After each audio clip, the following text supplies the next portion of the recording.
Welcome back.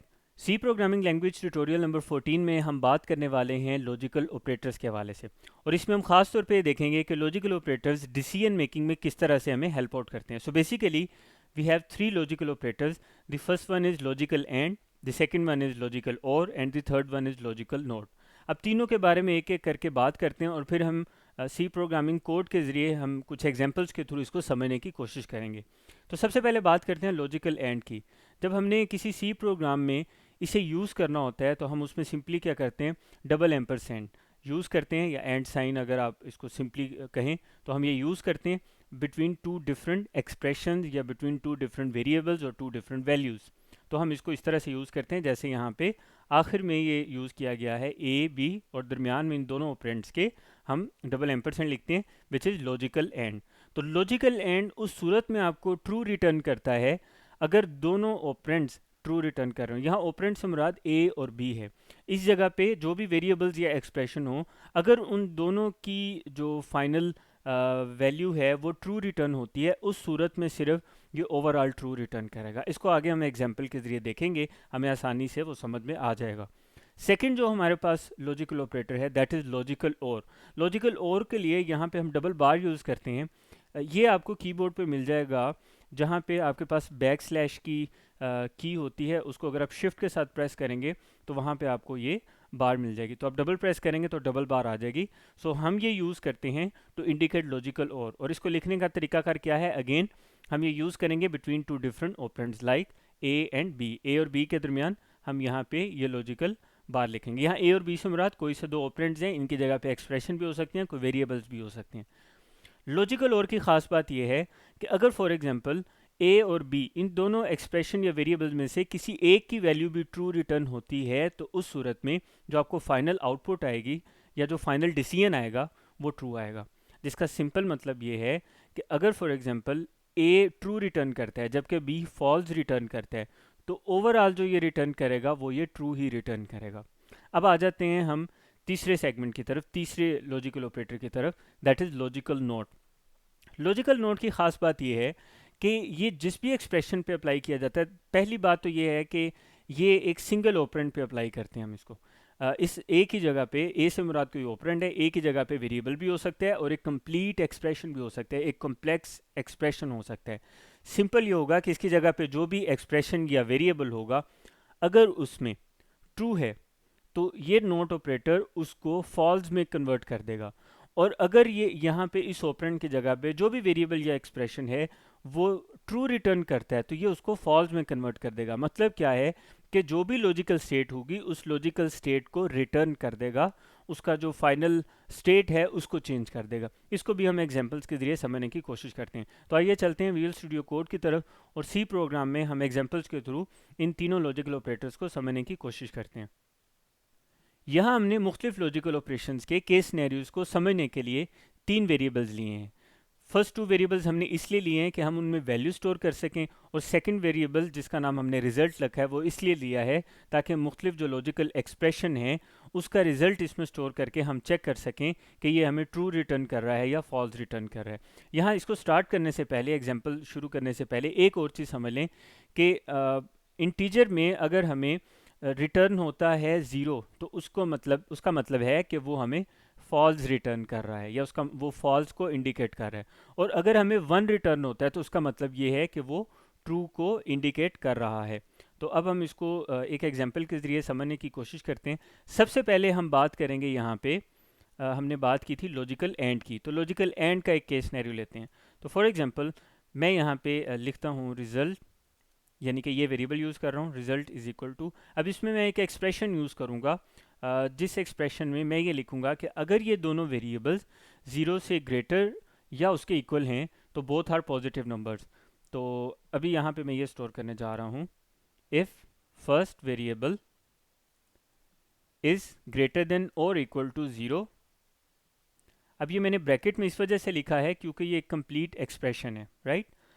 यहाँ पे अब मैं लॉजिकल एंड यूज़ करना चाह रहा हूँ, यहाँ पे मैं लॉजिकल एंड लिखूंगा, डबल एम्परसेंड यूज़ किया, उसके बाद मैं यहाँ पे फर्दर लिखूंगा, सेकंड वेरिएबल का नाम लिखूंगा विच इज़ सेकंड VAR, और इस पे भी मैं सेम यही कंडीशन लगाना चाह रहा हूँ, इज इक्वल टू ज़ीरो। यहाँ पे एक चीज़ और नोट करें कि ये जो एक्सप्रेशन मैंने पूरा लिखा है, इसमें मैं यहाँ पे कौन सा ऑपरेटर यूज़ कर रहा हूँ, रिलेशनल ऑपरेटर, जिसकी हम प्रीवियस सेगमेंट में, प्रीवियस ट्यूटोरियल में बात कर चुके हैं। ग्रेटर देन और इक्वल टू का मैंने यहाँ पे ऑपरेटर यूज़ किया है। तो हम इस तरह से भी कर सकते हैं कि एक एक्सप्रेशन में डिफरेंट काइंड्स ऑफ ऑपरेटर्स जो हैं वो हमारे पास at the same time use हो रहे हों। अब हुआ ये है कि ये बेसिकली दो हमारे पास ऑपरेंड्स हैं, the first operand and the second operand. First operand क्या चेक कर रहा है, ये चेक कर रहा है कि क्या फर्स्ट वेरिएबल में जो वैल्यू स्टोर है वो ज़ीरो के इक्वल या उससे बड़ी है। इसी तरह से ये भी यही चेक कर रहा है कि सेकंड वेरिएबल में जो वैल्यू स्टोर है क्या वो ज़ीरो के इक्वल या उससे बड़ी है। अब इस पूरे एक्सप्रेशन को सामने रखिए और साथ में ये सोचिए कि ये दरमियान में एम्परसेंड यूज़ कर रहा है और इन दोनों ब्रैकेट्स के दरमियान जो कुछ लिखा है इसको आपने दो ऑपरेंड्स कंसीडर करना है, बिल्कुल उसी तरह से जैसे अभी हमने जब इस लॉजिकल एंड को समझा था तो वहाँ पे हमने बात की थी इस जगह पे कि ये देखिए यहाँ पे हमने लॉजिकल एंड में बात की थी ए लॉजिकल एंड बी। तो यहाँ पे बेसिकली अब यूँ समझ लें कि ए की जगह पे हमारे पास ये एक्सप्रेशन है, the first expression which is first variable is greater than और इक्वल टू ज़ीरो, ये ए की जगह पे आ गया। और इसी तरह से डबल एम्परसेंड आ गया और सेकंड ऑपरेंड क्या था हमारे पास यहाँ पे बी। तो सेकंड ऑपरेंड की जगह पे हमने क्या यूज़ कर लिया, एक एक्सप्रेशन यूज़ कर लिया, second variable is greater than और इक्वल टू ज़ीरो, ये जो स्मॉल ब्रैकेट में एक कंप्लीट एक्सप्रेशन है। तो यहाँ पे याद रखिएगा ऑपरेंड्स की जगह पे कोई वेरिएबल भी आ सकता है और एक कंप्लीट एक्सप्रेशन भी आ सकता है, इस चीज़ को आपने ज़हन नशीन कर लेना है। अब यहाँ पे ये समझें कि फर्स्ट वेरिएबल की वैल्यू है वो भी देखें ज़ीरो से बड़ी है, सेकंड वेरिएबल की वैल्यू भी ज़ीरो से बड़ी है। तो इस सूरत में ये भी ट्रू रिटर्न कर रहा है, ये भी ट्रू रिटर्न कर रहा है। तो फाइनली अगर मैं यहाँ पे कमेंट में लिखूँ तो होगा यूँ कि ट्रू और दरमियान में एंड है और फिर ये ट्रू रिटर्न कर रहा है। ये सिर्फ मैंने आपको समझाने के लिए कमेंट्स में लिखा है। अब हम आउटपुट में इसको चेक कैसे करेंगे, हमने आउटपुट में ये कहना है कि बोथ वैल्यूज़ आर पॉजिटिव, ठीक है, हमने ये प्रिंट करवाना है, बोथ वैल्यूज़ आर पॉजिटिव। आगे हम क्या करेंगे, यहाँ पे हम लिख देंगे परसेंटेज डी या परसेंटेज आई यूज़ कर सकते हैं। और ये फाइनल रिजल्ट कहाँ पे हमने स्टोर किया है, इस वेरिएबल में विच इज़ कॉल्ड रिजल्ट। यहाँ पे हम सेमीकोलन यूज़ करेंगे। अब ये याद रखिएगा कि अगर तो अब ये इसका जो रिटर्न है वो आया ट्रू, उसके बाद ये डबल एम्परसेंड, फिर इस तरह इसका जो रिटर्न है वो भी ट्रू आया। तो अगर हमने ये कहा था, अभी हमने कुछ देर पहले बात ये कही थी कि अगर फॉर एग्जांपल ये दोनों वैल्यूज़ जो हैं, हमें दोनों ऑपरेंड्स ये ट्रू रिटर्न करते हैं, तो उस सूरत में जो लॉजिकल एंड का रिजल्ट आएगा वो ट्रू आएगा if both operands are true. तो इस चीज़ को आपने जहन में रखना है। अब हम वापस आते हैं कोड की तरफ और कोड में हम इसको देखते हैं। ये याद रखिएगा, अगर तो इसकी जो फाइनल आउटपुट है ट्रू एंड ट्रू की, वो फाइनल आउटपुट क्या आनी चाहिए, ट्रू। अगर ट्रू है तो ये याद रखिएगा रिजल्ट में वन स्टोर होगा। अगर इसकी फाइनल आउटपुट फॉल्स आती, जो कि अभी इस केस में नहीं है, तो उस सूरत में रिजल्ट में ज़ीरो स्टोर होना था। ये आपने इस चीज़ को अच्छी तरह समझ लें। तो अब मैं इसको सेव करता हूँ। सेव करने के बाद मैं इसको यहाँ से एग्जीक्यूट करता हूँ। तो एग्जीक्यूशन के बाद आप यहाँ पे देखें ये क्या लिखा हुआ आ रहा है, बोथ वैल्यूज़ आर पॉजिटिव, और यहाँ पे पॉजिटिव के आगे आ रहा है one, which means both values are positive. ये बात बिल्कुल दुरुस्त है, दिस इज़ ट्रू। क्या ट्रू है, ये स्टेटमेंट ट्रू है कि दोनों वैल्यूज़ पॉजिटिव हैं। अच्छा, अब ये चेक करने के लिए कि अब ये देखें ये वन कहाँ से आया है, ये रिजल्ट से ये वैल्यू आई है जो परसेंटेज आई की जगह पे प्रिंट हुई है। अब दूसरे केस में देखें ये ज़ीरो कब होगी, ये ज़ीरो उस सूरत में होगी कि इन दोनों में से अगर कोई एक भी कंडीशन फॉल्स हो जाती है। फॉर एग्जांपल फर्स्ट वेरिएबल में 4 है तो हम इसको कर देते हैं -4। अब ना तो ये ज़ीरो के इक्वल है और ना ही ये ज़ीरो से ग्रेटर है, विच मीन्स कि ये एक साइन वैल्यू है, यानी कि एक नेगेटिव नंबर है। अब नेगेटिव नंबर के केस में होगा क्या कि इसका जो हमारे पास रिटर्न है वो आएगा फॉल्स, जबकि इसका जो हमारे पास रिटर्न है इसका वो आ रहा है ट्रू, यानी एक फॉल्स है जबकि एक ट्रू है। लेकिन दरमियान में क्योंकि लॉजिकल एंड यूज़ हो रहा है, उसकी शर्त ये है कि ये सिर्फ उस सूरत में ट्रू होगा जब ये दोनों ट्रू होंगी। तो अब क्योंकि एक फॉल्स हो गया तो इसकी जो फाइनल आउटपुट है वो फॉल्स होगी। जब फाइनल आउटपुट इसकी फॉल्स होगी तो फॉल्स के बारे में अभी हमने क्या बात की कि फॉल्स को ज़ीरो से इंडिकेट किया जाता है। तो ये ज़ीरो किस में स्टोर होगा, जाके रिजल्ट में स्टोर होगा, ये बात याद रखिएगा। अब मैं इसको दोबारा से सेव करता हूँ। ये याद रखिएगा इस केस में हमने फर्स्ट वेरिएबल की वैल्यू -4 कर दिया और ये एक्सप्रेशन हमारा फॉल्स हो गया। अब ये तो जो है ये तो एज इट इज़ प्रिंट होगा। असल चीज़ हमने ये देखनी है कि परसेंटेज आई की जगह पे जो रिजल्ट की वैल्यू है वो क्या आती है। जो कि पहले 1 आ रही थी। अब मैं इसको दोबारा से रन करूँगा तो आप देखें आउटपुट में क्या आ रहा है, बोथ वैल्यूज़ आर पॉजिटिव, आगे आ रहा है 0।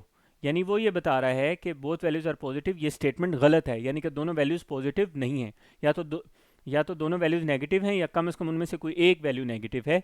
तो इस तरह से हम डिसीजन लेते हैं, और आगे चल के जब हम डिसीजन कंस्ट्रक्ट्स की बात करेंगे, लूप्स की बात करेंगे, तो उसमें भी फ्रीक्वेंटली ये चीज़ें इस्तेमाल होती हैं। अब हम आते हैं अपने सेकंड लॉजिकल ऑपरेटर की तरफ, विच इज़ लॉजिकल और। लॉजिकल और के केस में याद रखिएगा कि अगर एक भी कंडीशन हमारे पास ट्रू हो जाए तो वो फाइनली ट्रू ही रिटर्न करता है। अब यही केस में सेम एज इट इज़ इसको यहाँ से ले रहा हूँ, जिसमें एक कंडीशन फॉल्स थी और एक कंडीशन ट्रू थी। मैं इसको यहाँ पे पेस्ट करता हूँ। मैं सिंपली यहाँ पे क्या कर रहा हूँ, मैंने सिर्फ एक चेंजिंग करनी है। ये देखें, ये तो हमारे पास कमेंट है, ये जो मैंने डबल फॉरवर्ड स्लैश में लिखा है, इसको आप चाहे तो नेक्स्ट लाइन में लिख लें अगर कोई कन्फ्यूजन हो रही है। इसको हम यहाँ से अलग से मेंशन कर देते हैं। असल चीज़ तो ये है। तो अब ये देखें कि रिजल्ट में first variable is greater than और इक्वल टू 0, ये तो हो जाएगी फॉल्स क्योंकि यहाँ पे वैल्यू है smaller than 0। Double and sign हमने यूज़ किया था तो हमें रिजल्ट आ रहा था 0, और ये बता रहा था कि ये आपकी दोनों वैल्यूज़, यानी इसकी जो फाइनल आउटपुट है वो फॉल्स आई है रिजल्ट में। अब मैं यहाँ पे लॉजिकल एंड की जगह पे लॉजिकल और लिखने लगा हूँ। तो मैं यहाँ पे लॉजिकल और के लिए मैंने क्या करना है, डबल बार यूज़ करनी है। डबल बार यूज़ करूँगा तो अब ये देखें, अब कंडीशन स्नैरियो कुछ इस तरह का बनेगा कि जब वो चेक करेगा फर्स्ट वेरिएबल की वैल्यू विच इज़ -4, तो -4 ना तो 0 के इक्वल है ना उससे बड़ी है, तो उस सूरत में ये फॉल्स रिटर्न करेगा। जबकि सेकंड वेरिएबल की वैल्यू 5 है, वो 0 से बड़ी है, उस सूरत में ट्रू रिटर्न करेगा। लेकिन अब ये देखें दरमियान में जो साइन है वो चेंज हो चुका है, विच इज़ और, यानी कि ये सूरत हाल कुछ यूँ बनी, फॉल्स और ट्रू। तो ये याद रखिएगा, लॉजिकल और के केस में अगर इन दोनों वैल्यूज़ में से, दोनों ऑपरेंड में से एक भी ट्रू रिटर्न करता है तो जो फाइनल आउटपुट आएगी वो ट्रू आएगी। जो फाइनल आउटपुट ट्रू होगी तो ट्रू को किससे इंडिकेट किया जाएगा, 1 से। 1 कहाँ पे स्टोर होगा, रिजल्ट में जाके स्टोर होगा। तो इसकी यानी कि जो फाइनल वैल्यू है इस सारे एक्सप्रेशन को सॉल्व करने के बाद जो रिजल्ट में स्टोर होगी वो होगी 1। अब हमने चेक करना है, अच्छा इसको हम स्टेटमेंट को थोड़ा सा चेंज करेंगे, तो हम यहाँ पे लिखेंगे एटलीस्ट, क्योंकि हम और ऑपरेटर यूज़ कर रहे हैं ना तो स्टेटमेंट भी लॉजिकल लिखेंगे, एटलीस्ट 1 वैल्यू इज़ पॉजिटिव, यानी इन दोनों में से कोई एक वैल्यू हर सूरत पॉजिटिव है तभी ये ट्रू रिटर्न करेगा। अगर एक भी वैल्यू पॉजिटिव ना हो, दोनों फॉल्स हो जाए तो फिर और भी फॉल्स हो जाएगा। अच्छा अब इसको हम सेव करते हैं। सेव करने के बाद अब मैं इसको एग्जीक्यूट करता हूँ। अब यहाँ पे थोड़ा आउटपुट पे आपने गौर करना है। मैं यहाँ पे प्रिंट एफ स्टार्ट करने से पहले इधर \n यूज़ कर रहा हूँ ताकि ये मुझे दोनों चीज़ें अलग अलग लाइंस में शो करवाए। अब नीचे आउटपुट देखते हैं हम। आउटपुट में अगर आप थोड़ा सा गौर करें तो मैं इसको यहाँ पे आउटपुट में CLS लिखता हूँ ताकि स्क्रीन क्लियर हो जाए। उसके बाद मैं इसको सेव करता हूँ। सेव करने के बाद दोबारा से एग्जीक्यूट कर रहा हूँ। अब देखें बोथ वैल्यूज़ आर पॉजिटिव, आगे क्या आ रहा है 0, इसका मतलब दोनों वैल्यूज़ पॉजिटिव नहीं है क्योंकि उसमें हमने एंड साइन यूज़ किया था, लॉजिकल एंड। यहाँ पे क्या आ रहा है, एटलीस्ट 1 वैल्यूज़ पॉजिटिव, आगे क्या आ रहा है 1, कि हाँ एक वैल्यू इसमें से पॉजिटिव है। तो आपको पता है कि इसमें ये वाला जो एक्सप्रेशन था इसने ट्रू रिटर्न किया था, एक वैल्यू पॉजिटिव थी एक नेगेटिव थी।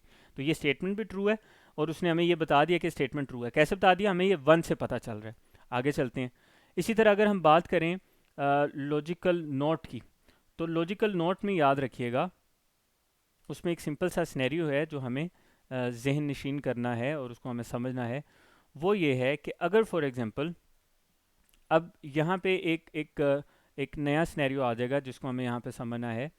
वो है कि अगर रिज़ल्ट में मैं यहाँ पे स्टोर करवाऊँ नॉट, और नॉट के बाद मैं यहाँ पे एक्सप्रेशन में यूज़ करूँ। एक्सप्रेशन में मैं लिखता हूँ first variable is greater than और इक्वल टू 0। ठीक है, अब देखें फर्स्ट वेरिएबल की वैल्यू देखते हैं। तो फर्स्ट वेरिएबल के ऊपर चल के वापस चलते हैं। ऊपर जाके फर्स्ट वेरिएबल की वैल्यू क्या है, -4। तो मैंने कहा कि फर्स्ट वेरिएबल में है -4, तो -4 इज़ ग्रेटर देन और इक्वल टू 0। अब देखें -4 ना तो 0 के इक्वल है ना ही उससे ग्रेटर है। तो अब आपको पता है कि ये इस सूरत में क्या रिटर्न करेगा। हम इसको ज़रा समझने की कोशिश करते हैं कि ये वर्किंग क्या चल रही है। तो वर्किंग क्या चलेगी, इसको देखते हैं हम, रिजल्ट को एज इट इज़ रहने देते हैं। इज इक्वल टू में वर्किंग क्या चल रही है वो समझते हैं। First variable is greater than is equal to 0, ये कंडीशन क्या हो जाएगी, फॉल्स। इसका रिटर्न क्या आएगा, फॉल्स आएगा। और फॉल्स को हम किससे इंडिकेट करेंगे, 0 से इंडिकेट करेंगे। ठीक है, अभी मैं इसको नहीं कर रहा, आगे चलते हैं। अब ये देखें कि ये लॉजिकल नोट ऑपरेटर क्या कर रहा है। वो लॉजिकल नोट ऑपरेटर ये कह रहा है कि है तो फॉल्स, लेकिन लॉजिकल नोट ऑपरेटर कह रहा है ट्रू। यहाँ पे लॉजिकल नोट ने इसको क्या कर दिया, इसको ट्रू बना दिया। अब ट्रू में आपको पता है 1 स्टोर होता है, अगर वैसे फॉल्स स्टोर होता तो आपको पता है यहाँ पे 0 होना था, ऐसा ही है ना। तो इस सूरत में यहाँ पे हम इसको दोबारा देखते हैं। लॉजिकल ऑपरेटर के केस में हम देखते हैं कि इस जगह पे अगर हम यूज़ करें तो हम कहेंगे value first value is negative, ठीक है। यानी कि अगर ये नहीं होता, अगर ये 0 के इक्वल या उससे ग्रेटर नहीं है, तो इसका क्या मतलब है, तो ये ट्रू रिटर्न करेगा। तो इसका मतलब क्या है कि फर्स्ट वैल्यू नेगेटिव है।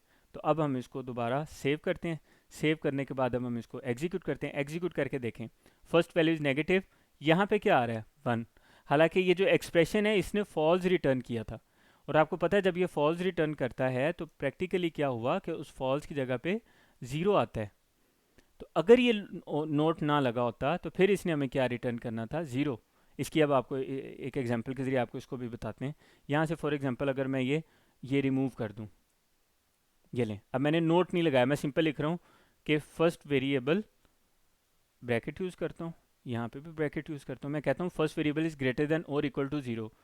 क्या ये कंडीशन ट्रू है या फॉल्स? ये कंडीशन फॉल्स हो जाएगी। फॉल्स होगी तो यहाँ पे 0 आएगा, रिजल्ट में क्या स्टोर होगा, 0। मैं इसको सेव करने लगा हूँ। सेव करने के बाद मैं इसको दोबारा से एग्जीक्यूट कर रहा हूँ, देखिएगा। तो मैं दोबारा एग्जीक्यूट कर रहा हूँ, इधर देखें first value is negative, output में क्या लिखा हुआ आ रहा है, 0। लेकिन अगर मैं यहाँ पे लॉजिकल नोट लगा दूँ और सेव करूँ, अब एक्सक्लेमेशन मार्क को लॉजिकल नोट के लिए हम यूज़ करते हैं। अब अगर मैं सेव करूँ और अब इसको एग्जीक्यूट करूँ, अब देखें फर्स्ट वैल्यू इज़ नेगेटिव। तो इस तरह से आगे चल के हम डिसीजन कंस्ट्रक्ट्स में और लूप्स में इसको डिटेल में जाके इसको डिस्कस करेंगे और इसको यूज़ भी करेंगे। इस तरह के केसेस में जब हमने डिसीजन लेना हो तो उस डिसीजन में जो जिस तरह रिलेशनल ऑपरेटर्स कंपैरिजन के लिए हमें काफ़ी ज़्यादा हेल्प आउट करते हैं, सेम इसी तरह से जो हमारे लॉजिकल ऑपरेटर्स हैं वो हमें बहुत ज़्यादा हेल्प आउट करते हैं in that particular case when we have to decide कि जो एक पूरा एक्सप्रेशन है वो ट्रू है या फॉल्स है, और उस ट्रू और फॉल्स की केस में, उन बूलियन वैल्यूज़ की केस में हमने कोई डिसीजन लेना होता है। तो लॉजिकल ऑपरेटर्स का जो सिनेरियो है इसको यहीं पे क्लोज करते हैं। नेक्स्ट सेगमेंट में हम बात करेंगे इंक्रीमेंट डिक्रीमेंट के हवाले से। मिलते हैं अगली वीडियो में।